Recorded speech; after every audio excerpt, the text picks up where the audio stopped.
What's up, everyone? Matt Gajewski here, back again with the Odd Shopper channel. And today we're talking some college football betting ahead of week 7. It's the Friday slate. We've got 3 games. Before we get started, make sure to hit that thumbs up button, subscribe to the channel, and hit the notification bell so you know when this and all other content goes live. That helps us a ton, so thank you if you've done that. Helps me a lot. I really appreciate it.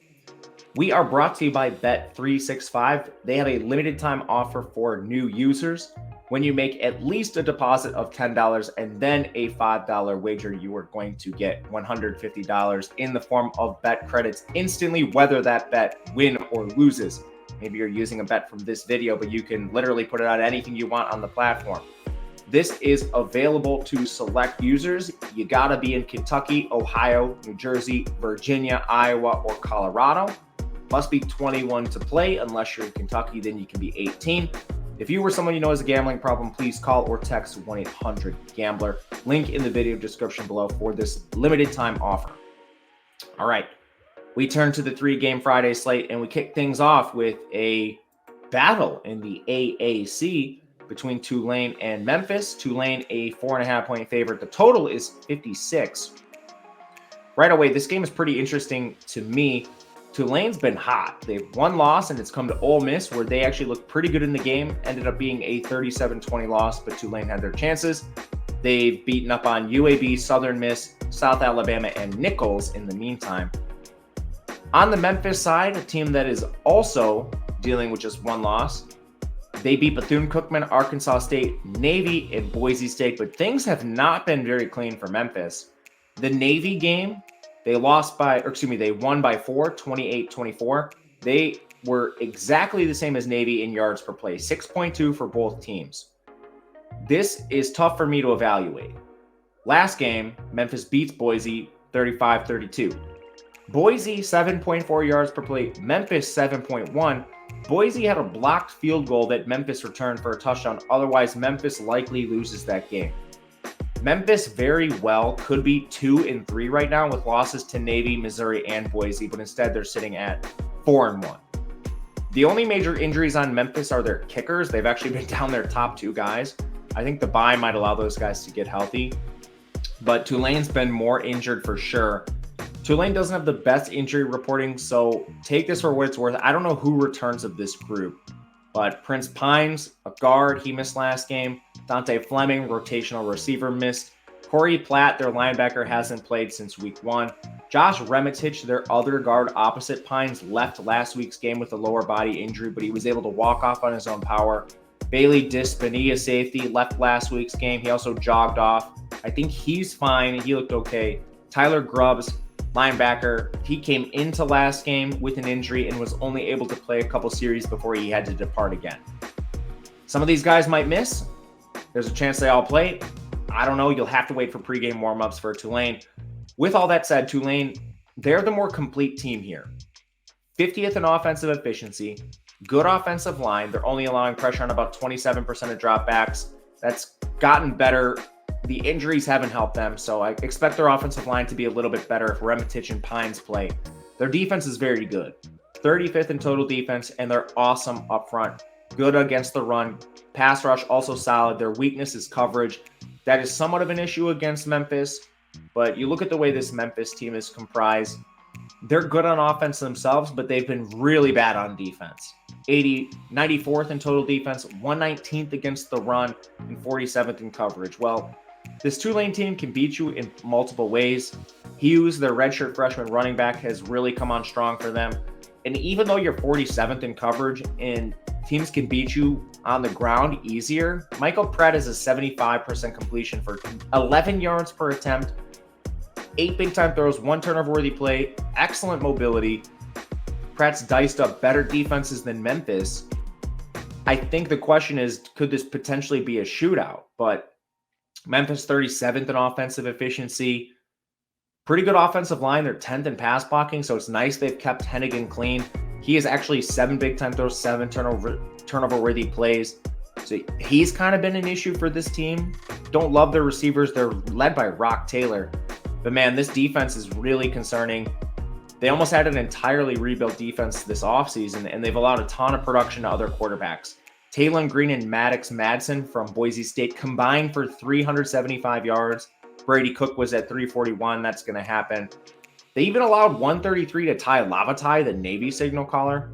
So, I mean, this pass defense is a huge concern. I think this is a Tulane or situation. I have not bet the game because of all these injuries on the Tulane side. We've got a lot of guys on defense potentially missing the contest. Likely looking at Tulane. I think 4.5 is okay if you want to bet it. Would love a better number, but I'm not sure if we get it. Second game, Fresno State, Utah State. This is a game I've already bet. I took Utah State +7. Injuries are the biggest factor here, but before we get there, the current line is 5.5. Still okay with Utah State there. The total is 57. To get to these injuries, quarterbacks on both sides. Mikey Keene, Fresno State signal caller, is doubtful. Then we go to Utah State. McKay Hillstead, he is questionable. They called McKay Hillstead day-to-day. I still think he's probably on the doubtful side. But when you look to the backups for these two teams, for Fresno State, you've got Logan Fife. He's played a decent amount here. 67% completion, 7.1 yards per attempt, 4 touchdowns, 8 interceptions. That's really concerning. He also has double the amount of turnover-worthy plays compared to big-time throws. He's not the most mobile signal caller, 2 yards per carry. Luckily, the offensive line for Fresno has been pretty good so far this year. 51st in pass blocking, 20.5% pressure rate. Just going from Keene to Fife is a big downgrade. Whereas on the Utah State side, you potentially go from Hillstead to Cooper Lega. Well, Cooper Lega has a 69.5 completion, 8.7 yards per attempt, 10 touchdowns, 4 interceptions, and good mobility. The offensive line's worse. That needs to be noted. They have a 28.5% pressure rate. Luckily, like that mobility Lega has, I think it at least allows him to evade some pressure, whereas Fife and Keene are pocket statues. Then on defense, it's pretty even for these teams. What I love about Utah State, they're 18th in coverage, 105th in run defense. Fresno State beats you through the air. And not to mention, Malik Sherrod aggravated his ankle injury in the last game. Fresno State's 93rd in run blocking. They don't have the best running attack. They beat you through the air. That's where Utah State excels on defense. Conversely, Fresno's had a pretty good defense across the board, but Utah State has actually gotten good production recently out of some of their receivers in Hillstead and Lega combined. So I think they can do just enough here to score spread, and we need them to win outright here. They can flat out just get it done with their defense, score a couple times, and that would look awesome. Not to mention, like, you look at what Utah State's done this year. They played Iowa, lost by 10. That's going to happen. Idaho State's an FCS team, lost to Air Force. That'll happen. But then they played James Madison to 7 points. Yards per play was pretty close. Utah State, 8.2 yards per attempt through the air against James Madison. That's awesome. Then they beat UConn and Colorado State, both pretty convincingly. So I like this team, like buying them low. We'll play them at the dog price here. Last game, Stanford, Colorado. Tricky game in the Pac-12, 11-point spread in favor of Colorado, 59 total. You want to look at pacing for these two teams. Stanford is very slow at 104th. Colorado's fast. They're 5th. So you got these diverging styles, makes it difficult to handicap. Talent gap is there. Stanford, I think they might be the worst Power 5 team. They're also injured. You have injuries to 3 offensive linemen. I don't even know who you would project to start if you had everybody healthy, which is crazy to say, but all this means they're bad. They don't have any good starters, and they've been injured, so they're a revolving door at offensive line, no continuity. One of their top corners, Terrion Williams, has also been out. For Colorado, I think this might be the healthiest you've seen them all year. They still have a couple DBs out. I'll talk about them, but first I want to get to who's returning. So they've been playing some horrible defensive backs. Like they've had to use Cormani McClain, and a lot of people think Cormani should have played to begin with. 5-star freshman, highly recruited. He's been horrible. Last week, he was the worst defender on the team in terms of PFF grade. So they're now getting back Travis Hunter. They got back Miles Slusher, the Arkansas transfer. Carter Stoutmeyer returned. Shiloh Sanders returned. Kendrick Breedlove returned. They've got 5 defensive backs who've been missing time, but starting games, and projected starters at the beginning of the year all back. They did not have Trevor Woods last game. That's an issue, but I don't think the injury is long-term. Juwan Mitchell also missed the game at linebacker, and their best offensive lineman, Savion Washington, was out. So it's not all smooth sailing for Colorado, but they're healthier than they've been for the most part this year. These teams, man, okay, Stanford on defense is horrible. They're 128. I see no way they stop Colorado with Shedeur. The backs are all healthy.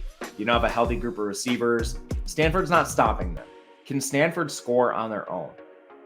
I don't know who they use at quarterback. Ashton Daniels was benched for Justin Lamson, who's not very inspiring, 50% completion, 7 yards per attempt. I don't know if they go back to Daniels. Maybe they do. The pressure rate for Stanford is 38%. This team has one of the worst offensive lines in the country. You look at Colorado on defense. I mean, they're not good anywhere themselves. 94th in pass rush, 74th in coverage. The coverage should get better with all these guys back. But man, even they're probably going to be able to get pressure on Stanford, whose offensive line's horrific. How does Stanford score points? I mean, they have no run game. I don't know, man. So I would like to bet the over because, I mean, Colorado's defense has been pathetic, but can Stanford even exploit it? And I don't know. I think this is strictly a Colorado or pass. I'm going to wait. I would play this at maybe -10. But at the current line, it's going to be a stay away from me. Tough game. I think Colorado gets it done, but would love a better number in this spot with some of their injuries. Let me know in the comment section what you think, if you're with me or against me. If you have any questions or just would like to reach out and chat, hit me up on Twitter at @_Gajewski. We'll be back with the Saturday slate. And if you'd like to check out the full breakdown of games for Saturday that's already out, check out Betting You on this very channel. Otherwise, good luck, everyone. We'll see you next time.